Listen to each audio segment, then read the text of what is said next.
The encounter. The car rolled to a stop, and Geeti took a deep breath. This was it. Her fingers tightened around the handle of her suitcase, her hands shaking with excitement. Despite the warm light spilling from the porch, the house seemed to have a life of its own, one she wasn't yet a part of. As she stepped out of the car, Kitty climbed the courtyard steps lined by Gerua colored pots. She looked up at the tall wooden door. She could feel her heartbeat quicken, the anxiety of entering her grandfather's home suddenly more real. The thought of living with someone she barely knew felt exciting and scary. The door swung open and a soft but firm voice broke the stillness. Geeti? She looked up to see a woman standing in the doorway. She was tall but a bit bent over, the way older people sometimes are. She wore a simple white sari and with a blue border, and her wrinkled face looked kind.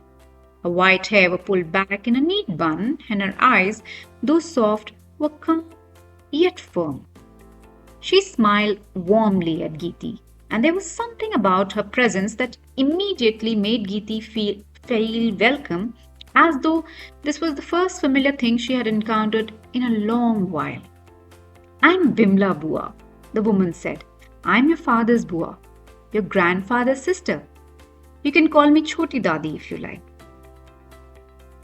Array, you must be very tired from your journey. Come inside. Geeti hesitated for just a moment before stepping across the threshold. The house felt warm and welcoming, so different from how big and scary it looked outside. The scent of floor cleaner, old books, and something floral filled the air. Bimla let her down a wide hallway, the cold cement floor patterned with white and green lines. They passed photographs of men in khaki uniforms. Geeti's eyes widened as she counted the photos. There had to be at least 20 stern-looking mustachioed men staring down at her. She wondered if she could make them all smile with just some creative use of pencil. The thought made her suppress a giggle. Geeti couldn't help staring at them, wondering how many of these faces had belonged to relatives she had never met. Are these all our family? No, not all. You see this one? Bimla pointed at a man sitting in front, in the middle of the entire group, while most of them stood behind. That's your grandfather. He was the head of the unit. What's a unit? A military unit is a group of soldiers with a specific role, like you have a group of students in school and a class teacher to take care of the class. It's like that. Your grandfather was the head of his class. He's like Mrs. Dunlop, our class teacher, Geeti shouted excitedly.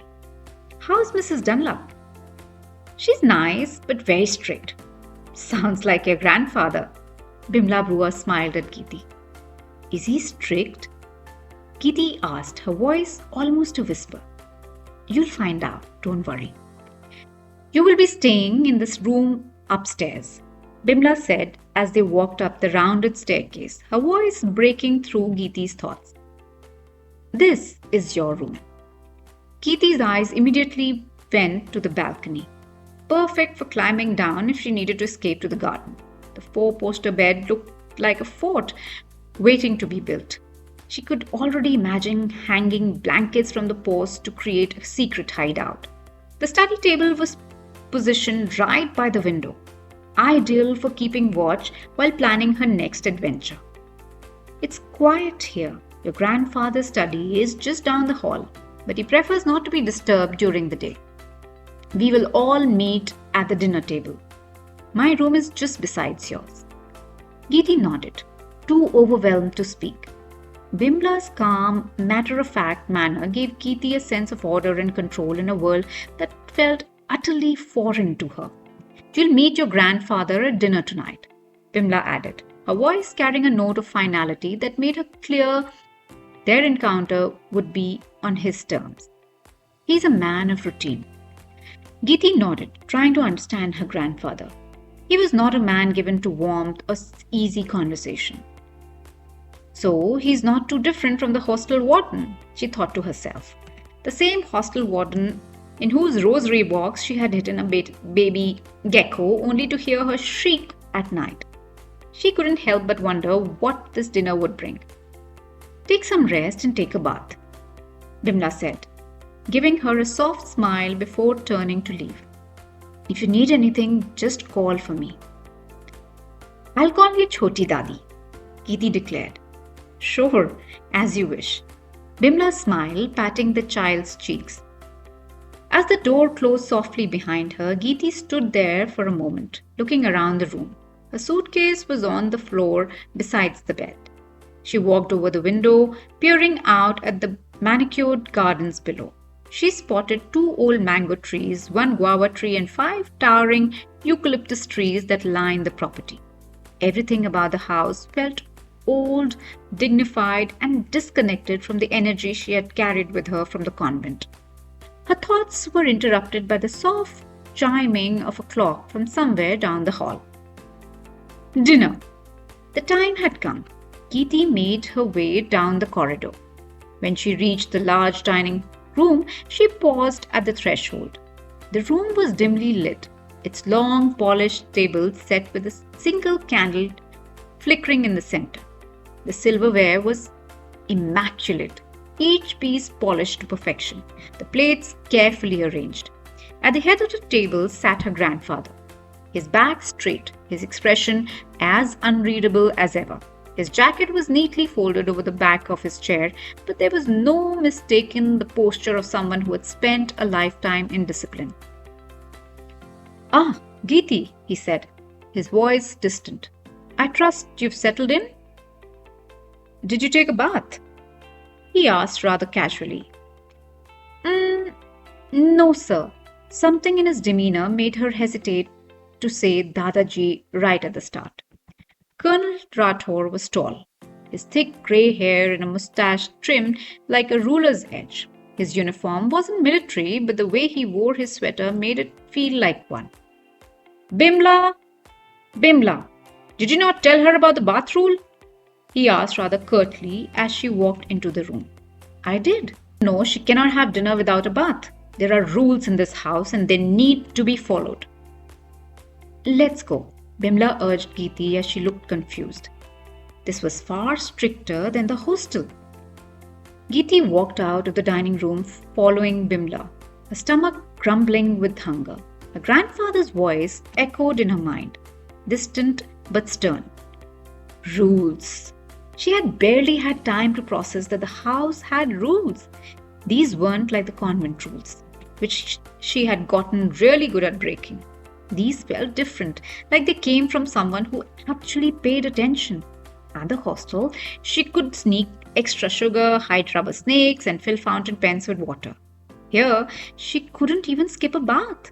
What kind of pranks were even possible in a house where you couldn't eat without washing? Could this be her home? Get yourself cleaned up, Geeti. It won't take long. Your grandfather doesn't like to be kept waiting, Bimla urged. Geeti hesitated for a moment, looking up at Bimla's calm, expecting face. The rules here were so clear, so unyielding. It was so different from the crazy, loud convent. She sighed. This was going to be harder than she had thought. Her mind swirled with questions about her grandfather, about what kind of man he really was, what his expectations were, and whether she would ever truly fit in there. Bimla gave her a knowing look, a softness flickering in her eyes that was at odds with the sternness of the house. Your grandfather is like an akhroat, hard from outside but soft inside. You'll see in time, she said quietly, just loud enough for Geeti to hear. Don't worry. Geeti smiled back, hearing Bimla's soft voice. Bimla's words, simple as they were, offered a kind of reassurance that made Geeti smile and hug her. Maybe, just maybe, this place wouldn't be so harsh after all. After a quick bath, Geeti returned to her room to change into a simple cotton dress that Bimla had laid out for her. As she changed, Geeti caught sight of herself in the mirror. She looked the same, but but something felt different. At the convent, she was Geeti, the prankster, the one who had made everyone laugh. Here, she felt like she was playing a character, hoping to be a good granddaughter. But how long could she keep up the pretense up? She missed Lalita already. Geeti could picture her laughing.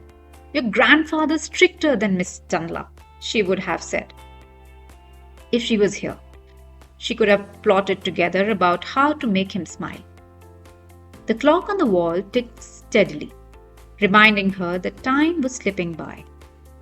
Once again, Geeti found herself standing at the door to the dining room, her stomach tight with anxiety.